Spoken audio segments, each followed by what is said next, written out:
Internet's darkest corners. Now I only know one corner, nigga. It's between my ass cheeks, and that's a dark one. That's real dark. So let's really get into it. Nick Crowley, of course, he got fucking it. Scary.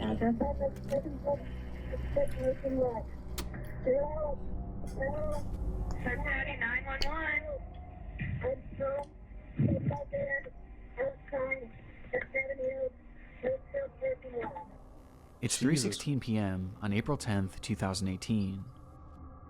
A 911 operator receives a call from 16-year-old Kyle Plush, who had just experienced a freak accident. In the minutes prior to this call, Kyle had just arrived at the Seven Hills School in Cincinnati, Ohio for a tennis match. He had been driving a 2004 Honda Odyssey, a minivan that featured 3 rows of seating, with his gear for the day's match being stored in the very back. In order to retrieve it, Kyle climbed to the back of the vehicle and reached over the 3rd row seating, extending his body as far as it could go in order to grab his equipment, when suddenly he got stuck. The seat's folding mechanism was engaged, causing it to collapse into its storage position, I remember hearing taking about Kyle this. with it. In an instant, he was pinned and completely How did he have unable to his move, phone? as he was now trapped in the car upside down, not even being able to move his arms and hands enough to grab his cell phone.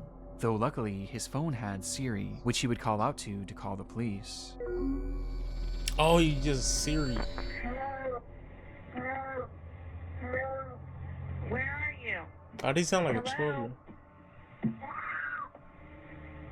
Where are you? Bro, he sound like he's like 11. I can't hear you. While on the phone, Kyle couldn't hear anything given how far away he was from the device. Why didn't he? But he stayed Why didn't he just say his location as clearly spam? as He didn't could that location was in dire spam. need He didn't of drop help. the low. Due to the position he was stuck in, he was already struggling to breathe, and he knew he was likely not going to survive much longer, which he made very clear to the operator. I'm in desperate need of help. Hello? I'm gonna die here. Less than 1 minute later, Nigga, drop the low. call would cut out. No, God.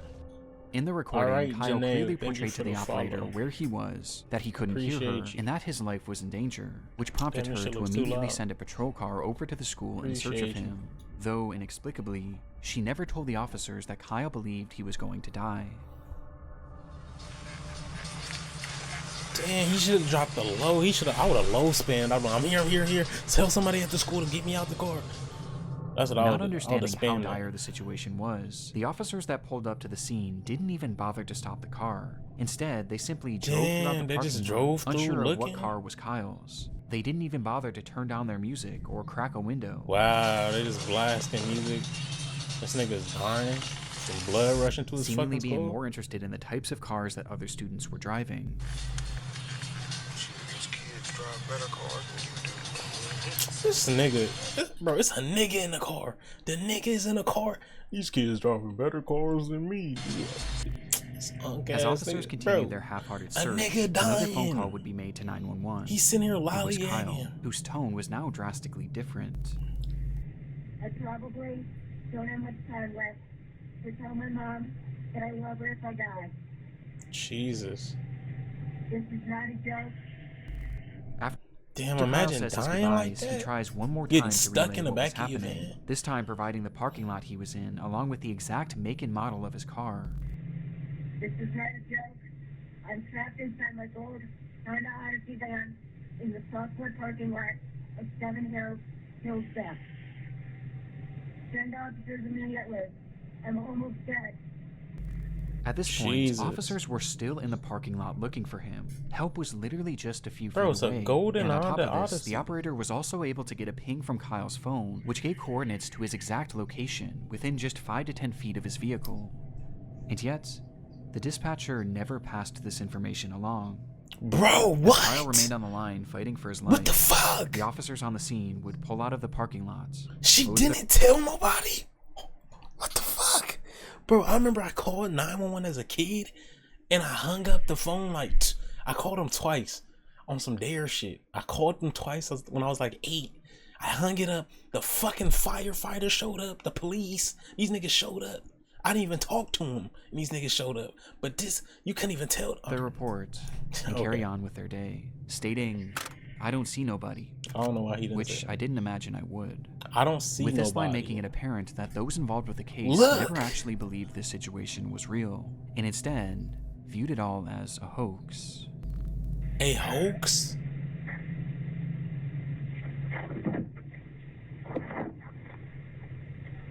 Damn, that's him fighting his last time. Oh, Just shit. minutes later, Kyle would go quiet, and the phone would disconnect for a final time.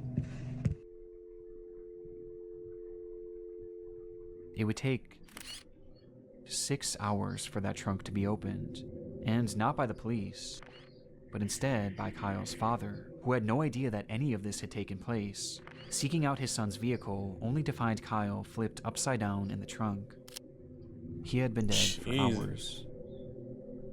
Despite the circumstances, Kyle It's like did when you get everything right. It's like those cave people. They get in caves and tight corners and crevices. You know, you want to get in a tight crevice. I was gonna say that you gotta get in a tight crevice. Get some pussy, but maybe that's not their forte. He remained calm, Maybe like he was asshole. respectful, and he described exactly where he was and what his car looked like. What's up, bud? And What's yet, up, the buddy? police never really bothered to take his case seriously, instead believing that this was all just a How old he prank. was? 16. And had the dispatcher simply relayed how serious the situation was, and had these officers just gotten Bro, out of these their car to dispatchers look be more retarded. thoroughly, Kyle Plush most likely would have survived. Sport pal. As a result of the mishandling of Kyle's case, his Confidant. parents, Jill and Ron, were awarded a $6 Suing. million settlement with the city of Yep. Cincinnati. I would've sued Though the even fuck more out of this importantly city. for the couple, they vowed to do their part to assure that mishandled 911 calls of this nature never happen again, as they've gone on to consult with various emergency call centers I to would've tell sued the Kyle's fuck story, out of it. somehow taking this horrible accident and selflessly turning it into something positive for the rest of society. Rest Today, in these peace. phone calls remain relics of a grave error made by law enforcement, and a life that never should have been lost, with these recordings now being forever immortalized in the internet's darkest corners. I mean, they do get a lot of prank calls and shit, but that's bullshit. We're going to play a game. Is it hide and seek? Yes, it's hide and seek. Oh God, Sick and devastated.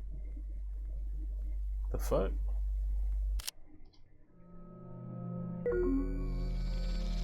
I ain't playing hide and seek with nobody. It's April like that. 4th, 2020.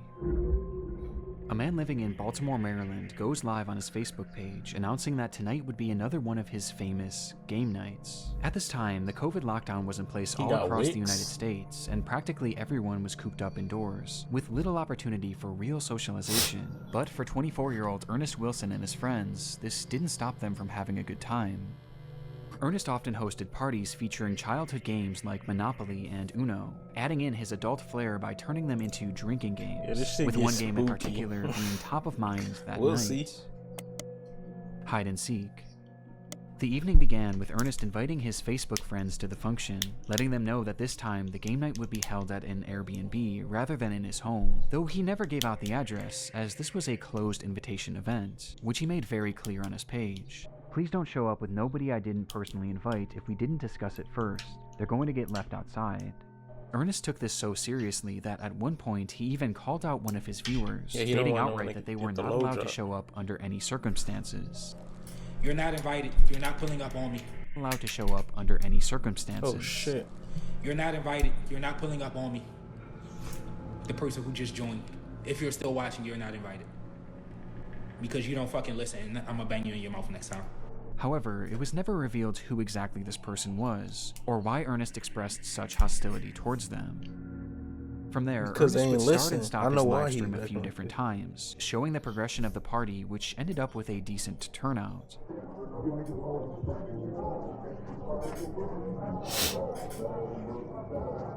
It's not like them fake ghost videos you see in 2017. And by 2 a.m., with there being no Alright. signs of slowing down, it was time for the main Alright, event. we see. We'll see. Trust me. About to play hide and seek. Play out his This was the caption for Ernest's final live stream Does he of the play it on night, live? which shows his group of friends preparing to play the game, Bro, I need turning a off new all the rubber lights in the band on house my- before Ernest himself steps outside, assuming the role of the Seeker, beginning his countdown as the camera keeps rolling. The fuck we watching? Look at the screen. The internet darkest corners. 2, 3, I think I've seen this before. 5, 6, 7, 8, 9, 10, 11, 12, 13. I can hear y'all. 14, 15. I can see y'all. 16, 26, 27, 28, 29, 30. Because I'm tired of fucking counting. Ready or not, here I come. After a long 30 seconds, it was time to find his friends, with Ernest starting his search inside the home. Ain't nobody in this bathroom. I didn't think nobody. What the fuck? Oh, alright. His ass.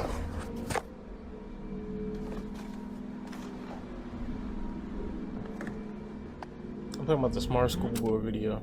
Until he notices something. Next time they on y'all ass. Down here. The front door locked. Dumbass. I'm on your ass. According to Ernest, someone was trying to get in through the front door, unaware that he had just locked it. And assuming that this was one of the people he was looking for, he took off to the backyard, believing that's where he would find them. And sure enough, he did. 1, What's up, Janae? 2, How you 3. doing? Who the f is that, G? I don't know. Get your okay. who Get I- your dumb ass on the other side of this That's what table. I'm talking about. The same dude that made that. Oh yeah, it is. Who the fuck is Ernest flips this? the camera around, Nigga hopped revealing the a fence. man hopping over a gate to the backyard. He had no idea who this person was, but he seemed to assume that they were likely just trying to get into the party, not really taking it too seriously, hence his joking attitude. Though his attitude Bro, would if I soon would have seen a shift nigga hopping the drastically. fence, I'm running back to the Dumbass crib. nigga. This can't be one of my friends. Fuck on the ground. Fuck on the ground, huh? Hey, Pride! Pull that shit up! Oh shit. In this moment, Ernest's live stream cuts off. Pretty okay. and How about he would you? never go live I'm doing again. gravy. I'm gravy. According to I'm those at gravy. the party, this unknown man hopped the fence and brandished a this gun, shit getting a little stating that scary, he was though. there to rob the place, being followed So by my one stomach other person kinda whom the turning. group also failed to recognize. Ernest tried his best to run, but was eventually caught in the house, where after a few minutes, and for reasons unknown, the man seen hopping the fence fired his weapon, striking Ernest twice and ending his life. The killers quickly fled the scene without harming anyone else. So he or just seemingly killed without him even taking because he anything. didn't get invited to the hide and seek game. The footage is Or what? highly disturbing, knowing that Jesus we're witnessing the final moments of a man who was just having some fun with his friends. Bro, we're But just what makes playing hide this and so seek much and darker random is nigga hop that the fence. we have no idea who this person Why is. are you checking a or why follow they to did someone who what they just did. came in here, Even you after dumbass? 4.5 years, Ernest Wilson's Oh killers my God. have yet to be identified.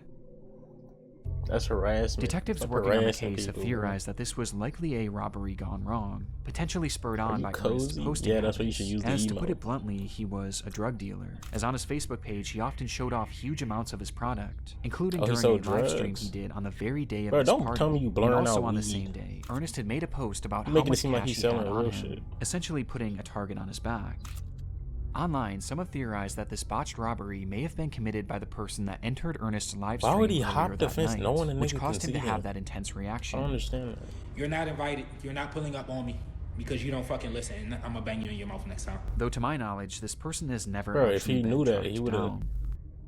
But by far the most common sentiment online was that Ernest's friends were involved to some capacity, as none of Shit them I were would injured do. and none of their possessions were taken, making it clear that at the very least, this crime was targeted at the host. This some shit you And would on do? top You would of hop this, the fence in remember, this nigga's Ernest face never and then kill shared him? the address for that Airbnb, at least The not fuck? publicly. And yet, these people just so happened to show up I to got the some home shit I at would the do, exact nigga. moments that Ernest was ban, by a timeout. himself in the dark.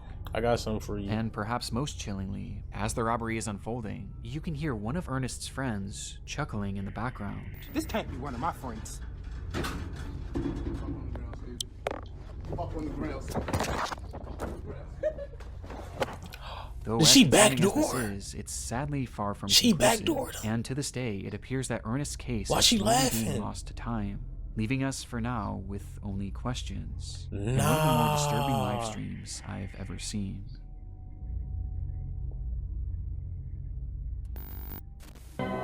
And now these messages.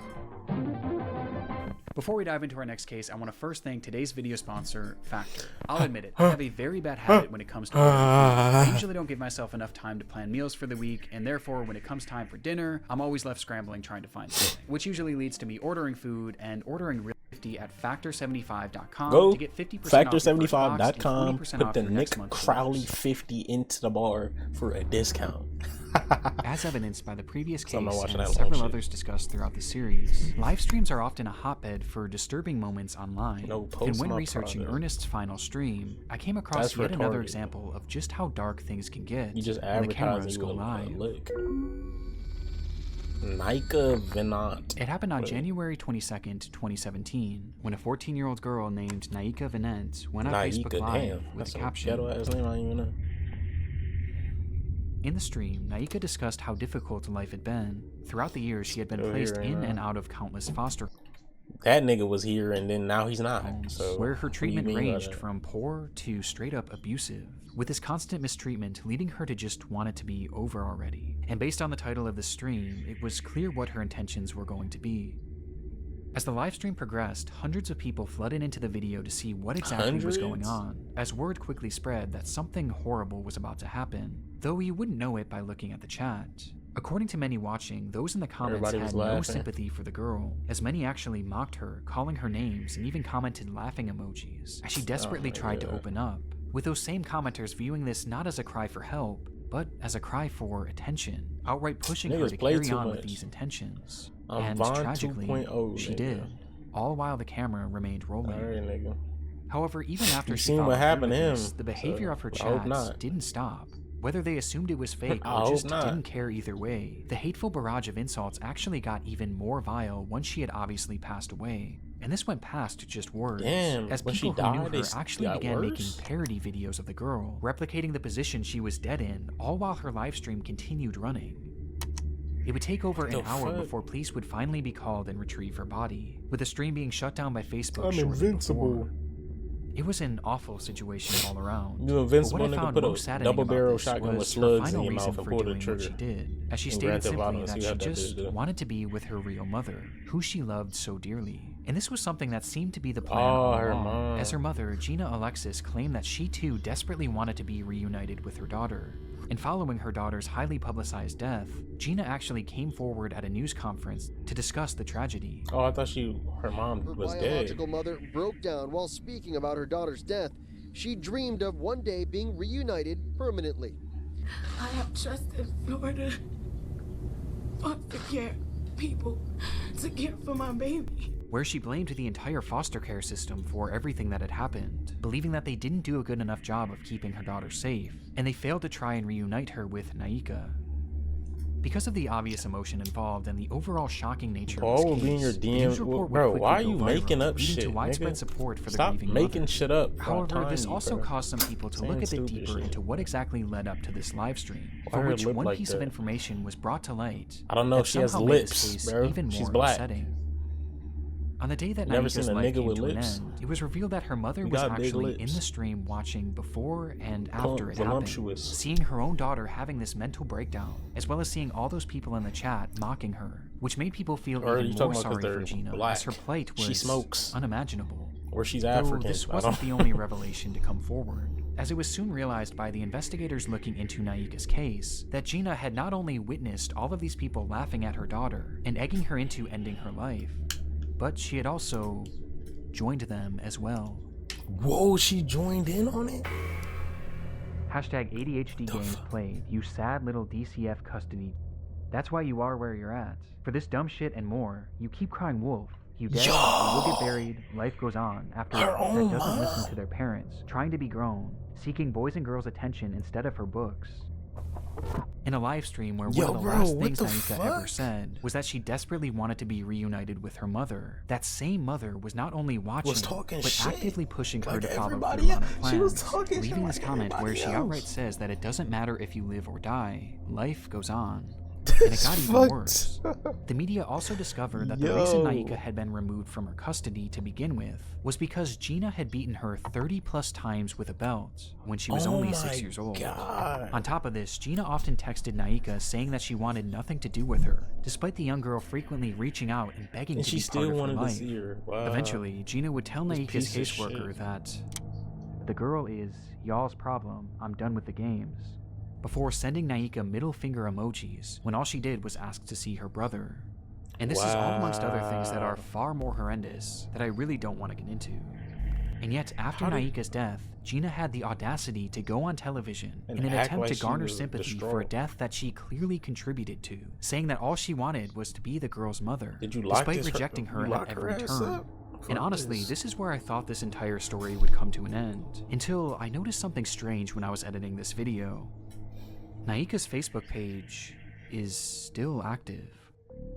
What? It's no longer posting anything original, but instead, the account is consistently reposting content from another page, a page run by Gina. After Naika's death, Gina seemingly seized control of the young girl's Facebook account, where she now posts her own content, which includes her attempting to defend the fact that she gave up on Naika. Tell me what mother would accept a 13 going on 14-year-old in and out of detention centers, going to jail or getting arrested while in foster care. As well as her responding to those who blamed her for her daughter's death. What are you talking about? You heard the rumors going around about you? And I did. But they forgot to tell you one thing. That I don't give a fuck. What's my name? My first name is Very Much. My last name is Unbothered. And even some posts where she's promoting her podcast. What the fuck? As it seems that after all this, Gina's actually trying to carve out some sort of career as an influencer, as she posts videos garnering sympathy for the loss of her daughter. Wait, let me look at that link tree. Giving out parenting videos garnering sympathy. Gina's actually trying to Lit Talk Podcast. That should get less views than me. Twitch, Discord, YouTube. Why the fuck she got a Discord, YouTube, Clubhouse, TikTok, Lit Wine Club, Avon Lit? So she's selling fake ass some sort Avon of career products as an influencer. She posts videos garnering sympathy for the loss of her daughter, along with giving out parenting advice. Like, there's so much stuff that parents I thought I was gonna see an OnlyFans or Manny for Vids their or something. child that they're not motherfucking doing. They're not paying attention because they're taking the easy way out. With all this making it even more obvious that Gina has little to no remorse for what she did. I mean, clearly. Masha. On the 11th of June, 2009, a young man named Eugene Latta took to an urban exploration forum and wrote, in broken English, "Hello, I'd like to tell you about Odessa catacombs. Odessa is not far from the capital of Ukraine, Kiev. Under Odessa consists the biggest catacombs in the world. Their total length is more than 2,500 kilometers, so these catacombs are much bigger than the Paris catacombs. During World War II, a lot of citizens were hiding in the catacombs. A lot of them used to live there for a year and more, so even today it is possible to find weapons, light bulbs in her equipment, vagina. and even dead bodies. Every year, a lot of explorers get lost and even die there." I don't recall. His post was accompanied by a series of photographs from the underground labyrinth, which stretched over 1,500 miles, its paths winding aimlessly deep below the surface of the earth. The structure was mainly the result of limestone mining many years ago, though despite this, it was never properly mapped, and was, conversely, not often explored, essentially being a pitch-black maze to nowhere. Given that the area wasn't well known back in 2009, the post was met with amazement. Fellow urban explorers applauded the location and the photographs that Latta had taken, wanting to see even more. Why would you want to go in these caves, bro? Latta delivered. "Thanks to all. If you want, I can add more photos. As I said earlier, a lot of people get lost and even die under Odessa. Maybe this photo will shock you. It's the dead body of a 19-year-old girl who had gotten lost in the maze." Though it's censored here, the image shows 3 young boys staring blankly at the camera as they stand behind a badly decomposed body.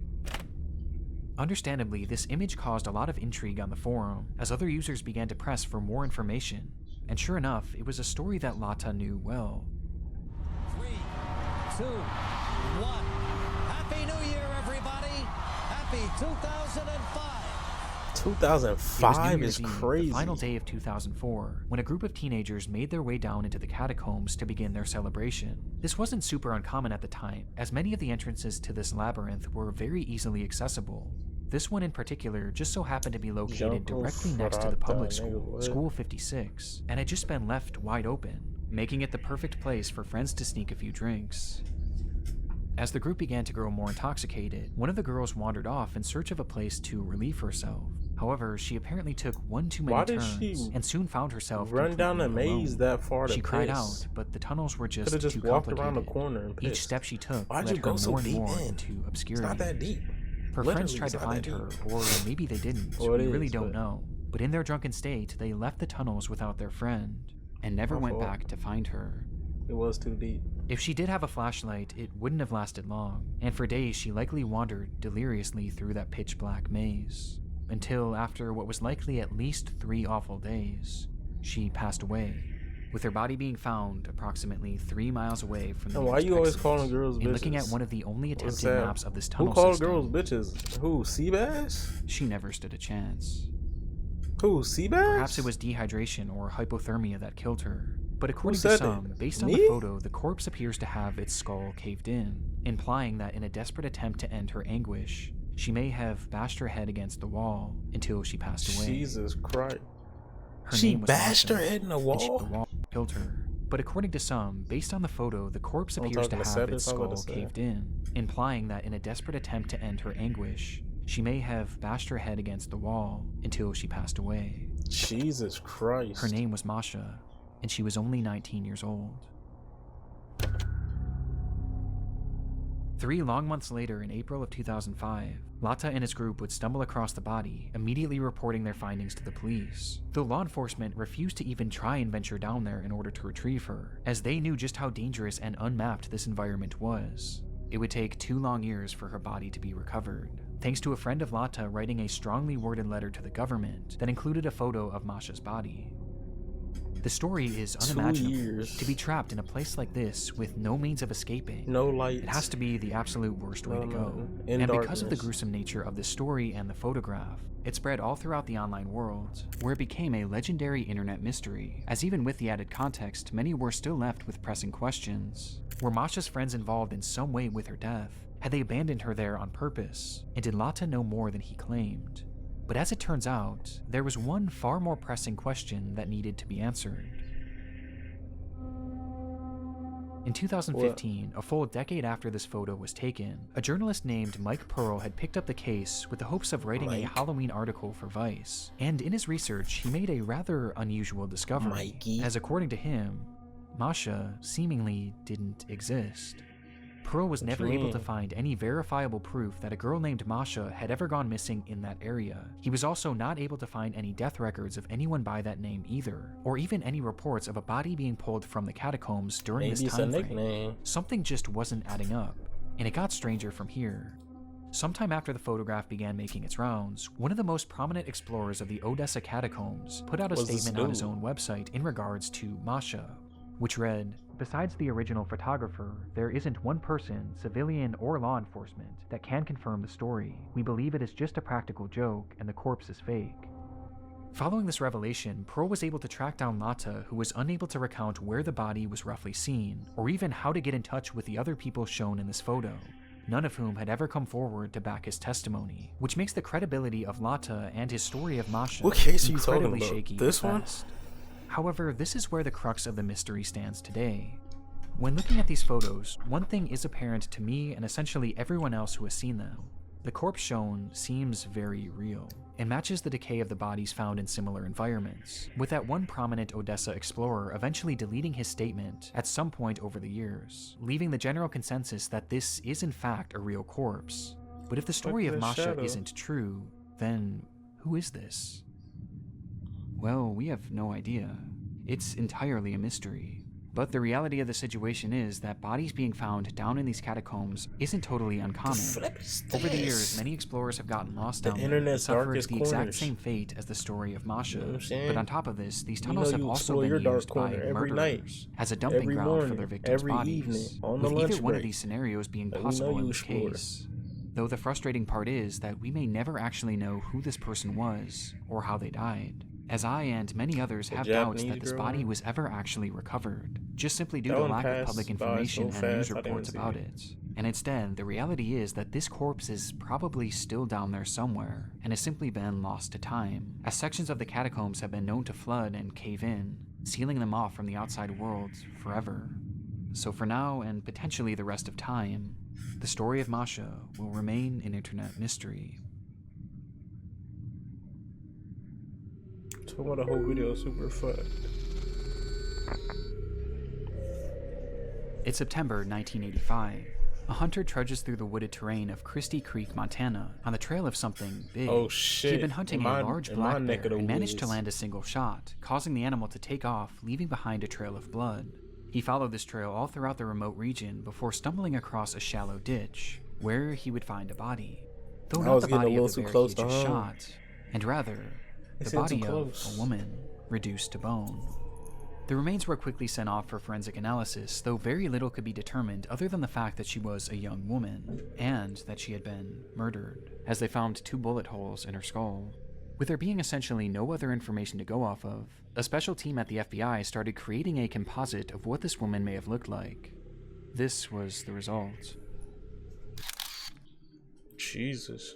This was their first attempt at depicting Miss Jane Doe, who they would later dub Christie Crystal Creek, though it wouldn't be their last. She looked like a fucking... The uncanniness of these depictions is undeniable, and recently I've fallen down this rabbit hole of disturbing police sketches and recreations. As though these can often be very helpful and do lead to legitimately good results, there are often times where they appear almost non-human, with many examples like Christie's being shared online on the FBI's website in order to enlist the public's help in identifying these victims, with one of the more notorious examples coming decades later, in 2014. I'm minding my business. The discovery was made on June 5th of that year, when a group of highway workers were mowing grass in the town of Geneva, Wisconsin, when they noticed a pair of strange-smelling suitcases. Inside them were 2 bodies belonging to 2 women, both in various stages of decomposition, and both appearing to have been strangled to death. One would quickly be identified as 37-year-old Laura Simonson, while the other was in much worse shape, and distinguishing her facial features proved extremely difficult. But this didn't stop them from trying. Oh my god. This is one of the more infamous examples out there due to just how unnatural it appears, with the face of this woman being turned into a meme and even being used in a video game. Oh, that's but to me, fucked there's one example that I've never been able to shake, as the entire story and its recreation gives me such an uneasy feeling. Just hug the discovery pillow, was made ball. all the way back in April of 1977, when a couple in Alberta, Canada had returned to their often abandoned cabin in order to empty the septic tank, only to find a body floating inside. The body was in brutal shape and showed signs of extreme torture, as the man had been beaten, mutilated, burned with cigarettes, and even shot multiple times. And due to the condition of the body, it was impossible to identify him, though regardless, a recreation was made, and using a computer model of the man's skull, they slowly pieced him together. What the fuck? Oh my god!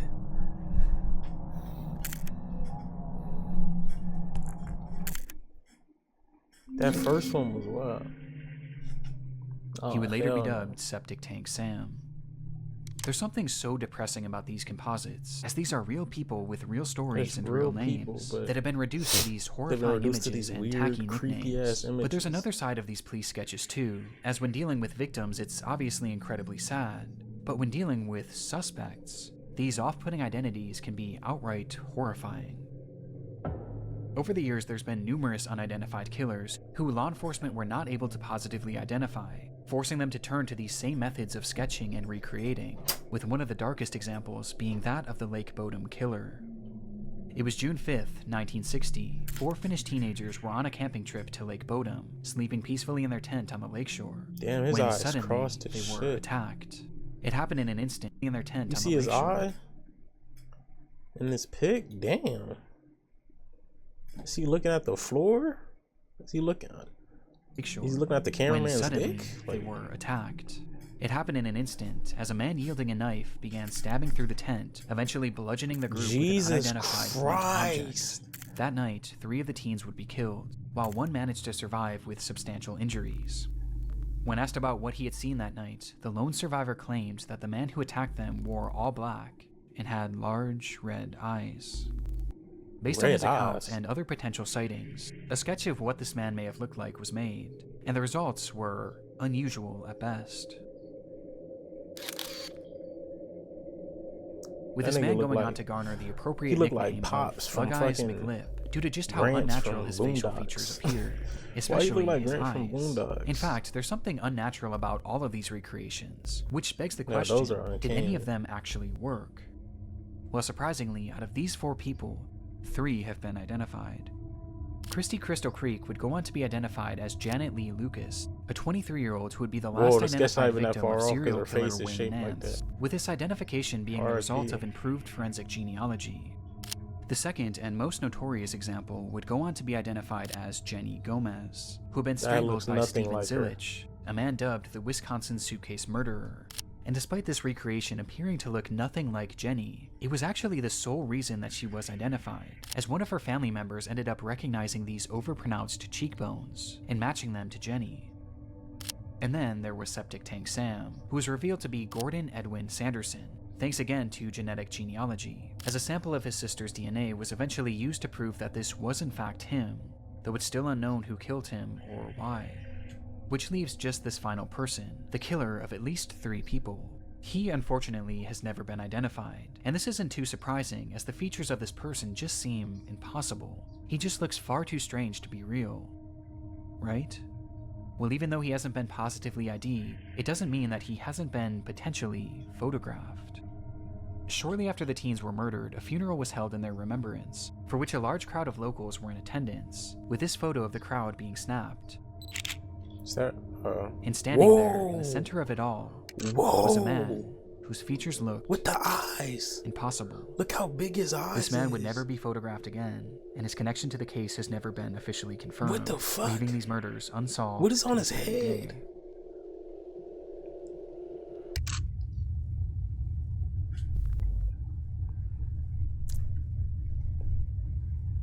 The fuck?